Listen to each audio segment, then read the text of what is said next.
Algumas notas sobre as mudanças com a Semana Revolucionária de Bonito. No domingo de Ramos, a primeira novidade. A novidade nas cores, usando vermelho na procissão e púrpura na missa. Que eles diziam que era um costume da Idade Média, mas tal costume nunca foi provado. No rito tradicional, o uso da cor violeta é invariável. Suprimiram um costume antiguíssimo das casulas dobradas e da estola larga. Um costume que sobreviveu desde a antiguidade e que ninguém jamais ousou retirar. Simbolizava a tristeza da igreja durante a Semana Santa. Outra novidade é de fazer a bênção dos ramos voltado para os fiéis e de costas para Deus, introduzindo assim a ideia de ações litúrgicas voltadas para o povo, mudando arbitrariamente, a bel prazer, um rito venerável e antiguíssimo. Suprimiram também o prefácio que declarava a autoridade de Cristo sobre os reinos e poderes deste mundo. E o motivo dado é que tal declaração era supérflua e que tal perda seria de, entre aspas, pouca importância. Fecha aspas. Eis o canto suprimido pelos modernistas. Porque vossas criaturas vos servem. Porque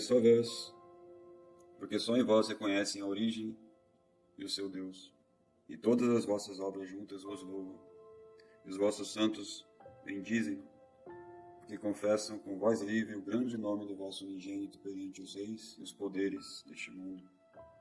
Assim, este elegante canto revelava-nos o fundamento teológico da obrigação dos governos temporais de estar em serviço de Cristo Rei.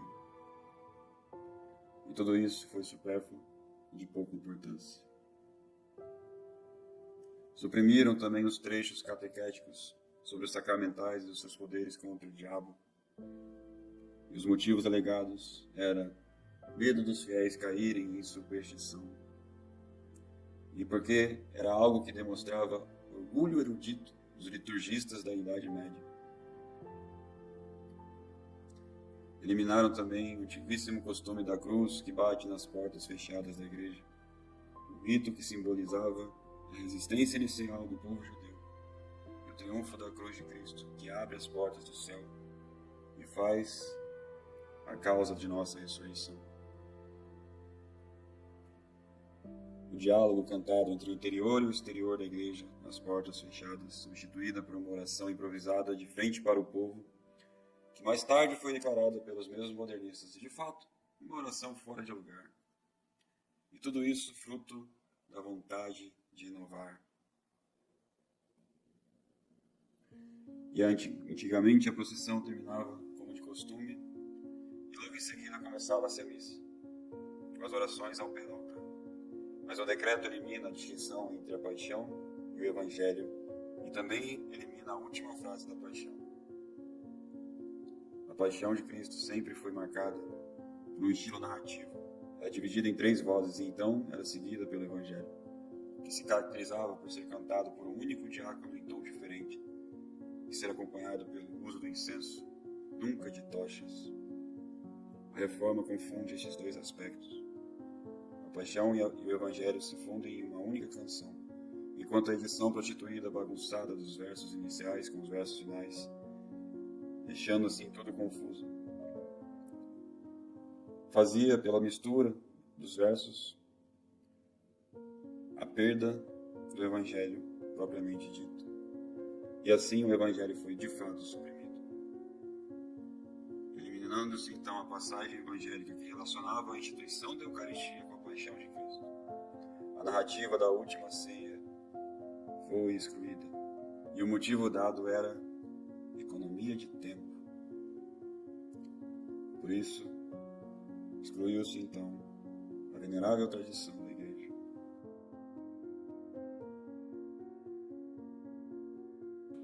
Na segunda-feira santa, proíbem a oração contra os perseguidores da Igreja, bem como a oração pelo Papa,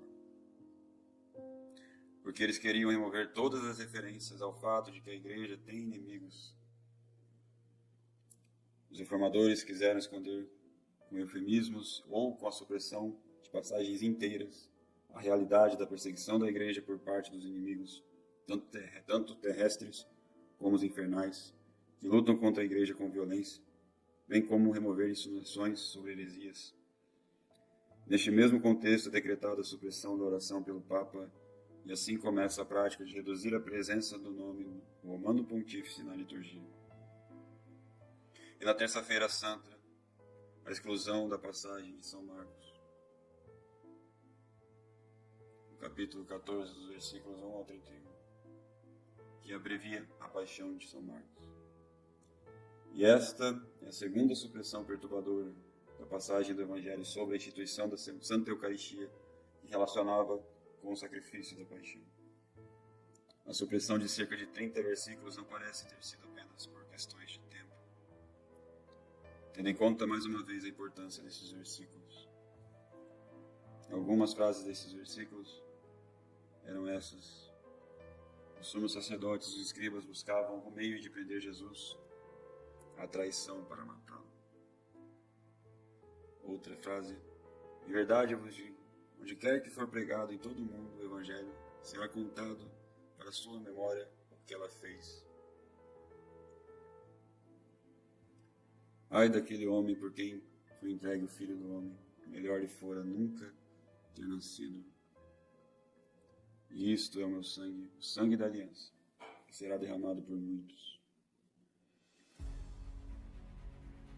Então, diante dessas breves notas sobre a mudança da Semana Reformada, nós devemos nos questionar: até quando essas mudanças vão ser negligenciadas pelo povo católico? Se a lei da oração é a lei da fé, e se ficamos abismados com o movimento modernista na liturgia da semana da Missa Nova, como vamos menosprezar o movimento litúrgico na semana mais sagrada da liturgia católica? Um decreto que diz que a Igreja errou durante séculos. Só isso já deveria alertar qualquer ouvido católico. Pois quando ouvimos a Igreja errou, devemos nos alertar de onde vem essa voz. Se é a doce doutrina imaculada de Cristo deixada aos seus pastores, ou a voz de lobos com segundas intenções. Salve Maria, bom dia a todo o povo católico da terra de Santa